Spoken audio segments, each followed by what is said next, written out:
Most of our knowledge about Yupi culture before contact comes from that site. The Nunallaq site, an archaeological dig near the village of Quinnahock. It was a rescue project.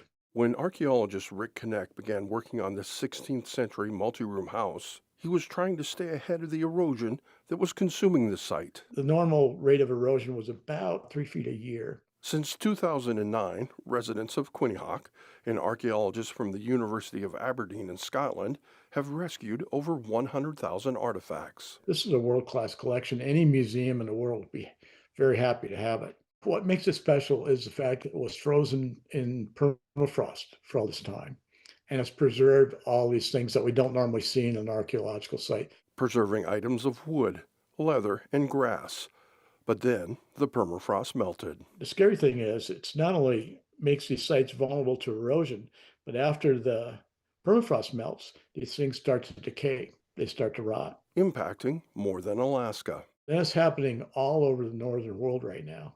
So it's the entire fossil and archaeological record of the circumpolar north that's under threat. When the 2024 dig season ended, things were looking good. Last summer, we were far enough ahead of it that we took a breath and tried to catch up on the cataloging and conservation. And we had about a 30-foot buffer of material we'd already excavated. I figured, okay, 30 feet, that should hold it for a couple of years. And it didn't. In just one night, we lost not only that 30 feet, but another 30 feet. 60 feet of shoreline were lost to the sea in one night. The remnants of former Typhoon Halong hit the southwest coast of Alaska. That was catastrophic. Volunteers rushed to the beach and rescued over 1,000 items. All of the site on the seaside of the Red Line was washed away, along with valuable information. Being an archaeologist is like being a detective.